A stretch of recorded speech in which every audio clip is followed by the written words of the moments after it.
आज हम एचपीएलसी में एक कॉमनली यूज़ किए जाने वाले पंप के बारे में देखने वाले हैं जिसका नाम है सिरिंज या डिस्प्लेसमेंट टाइप पंप। अब एचपीएलसी में पंप का काम क्या होता है? आपको पता होगा एचपीएलसी में कॉलम के थ्रू कॉन्स्टेंटली एक मोबाइल फेज़ पास होता है।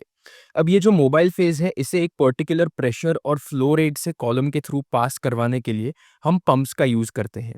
अब ये जो पंप है सिरिंज या डिस्प्लेसमेंट टाइप का पंप, ये सबसे ईज़ी चीज़ है जो आप एचपीएलसी में पढ़ोगे। ये बहुत ही ईज़ी कॉन्सेप्ट है। सबसे पहले हमारे पास यहाँ पर है वोल्टेज सप्लायर। अब हम इससे कॉन्स्टेंटली एक पर्टिकुलर वोल्टेज सप्लाई कर सकते हैं हमारे स्टेपिंग मोटर को। तो यहाँ पर मैंने एक एरो बना रखा है। अब जैसे ही ये स्टेपिंग मोटर को एक पर्टिकुलर वोल्टेज मिलेगा, ये स्टेपिंग मोटर ये स्क्रू को कॉन्स्टेंटली घुमाएगा। अब जैसे ही ये स्क्रू घूमना चालू होगा, उसी के साथ पिस्टन जो है, बेस्ड ऑन कितना फास्ट स्क्रू घूम रहा है, उतना ही पिस्टन जो है वो प्रेशर लगाएगा इस मोबाइल फेस पर। हमारे पास यहाँ पर एक चेंबर है जिसमें ये ब्लू कलर में जो बनाया हुआ है मैंने, वो मोबाइल फेस है। अब बेस्ड ऑन कितना वोल्टेज लगाया जा रहा है, उसके बेसिस पे ये स्टेपिंग मोटर उतना ही तेज स्क्रू को घुमा पाएगा, और जितना तेज स्क्रू घूमेगा उसके बेसिस पे पिस्टन का जो प्रेशर है वो कॉन्स्टेंटली इंक्रीज या डिक्रीज किया जा सकता है। जितना कम वोल्टेज उतना कम पिस्टन पे प्रेशर, यानी कि पिस्टन का प्रेशर रैदर, और जितना ज्यादा वोल्टेज उतना ज़्यादा पिस्टन का प्रेशर, और उतना ज़्यादा प्रेशर हमारा मोबाइल फेस का कॉलम में। तो यही है बेसिकली कैसे पंप काम करता है, ये पर्टिकुलर पंप कैसे काम करता है। एज़ आई सेड, ये सबसे ईज़ी कॉन्सेप्ट है एचपीएलसी में जो आप पढ़ोगे। अब आपको इसमें 2 एडवांटेजेस और 1 डिसएडवांटेज भी देखने मिलेगा। सबसे पहला एडवांटेज है पल्स फ्री फ्लो मिलता है हमें इसमें। अब ये पल्स फ्री फ्लो एग्ज़ैक्टली है क्या? ये पढ़ने के लिए हम जब रेसिप्रोकेटिंग पंप्स देखेंगे, उसमें हम देखेंगे कि उसमें एक पल्स्ड फ्लो मिलता है। लेकिन इस केस में आपके पास एक पल्स फ्री फ्लो है। पल्स का मतलब क्या है, मैं बेसिक मतलब आपको समझा दूँ। लेट्स से पहले 2 सेकंड में आपने प्रेशर लगाया, तब बहुत सारा मोबाइल फेज़ एक साथ गया। उसके बाद 2 सेकंड के लिए कुछ भी नहीं गया। अगेन नेक्स्ट 2 सेकंड में बहुत सारा मोबाइल फेज़ पास हुआ, उसके 2 सेकंड बाद कुछ भी पास नहीं हो रहा। अगेन 2 सेकंड बाद बहुत सारा पास हुआ, अगेन 2 सेकंड कुछ भी पास नहीं हो रहा। ये जो कॉन्स्टेंटली चेंज हो रहा है हमारा फ्लो रेट, इसे कहा जाता है पल्स्ड फ्लो। यानी कि अगर हमारे पास ऐसे टाइप का फ्लो है तो इसे पल्स्ड फ्लो कहा जाएगा। लेकिन इस केस में होगा क्या कि ये पिस्टन एक कांस्टेंट प्रेशर अप्लाई करेगा मोबाइल फेस पे। इसका मतलब ये है कि इस केस में हमें वैसे टाइप का फ्लो नहीं मिलेगा जो कि हमने अभी डिस्कस किया। जो हमने देखा कि 2 सेकंड के लिए जा रहा है, 2 सेकंड के लिए बंद हो गया। ऐसे टाइप का फ्लो जो है वो पल्स्ड फ्लो है। और इस केस में हमें ये पल्स्ड फ्लो देखने नहीं मिलेगा, हमें एक पल्स फ्री फ्लो मिलता है। और हमारे लिए आइडियल यही है कि ये पल्स फ्री फ्लो हमें मिलता रहे कॉन्स्टेंटली।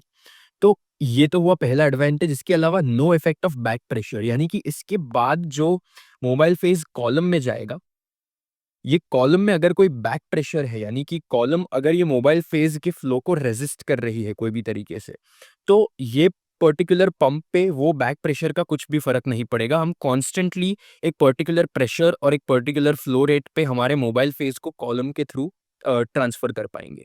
अब इसमें हमारे पास कुछ वैल्यूज आती है जो कि यूजुअल है।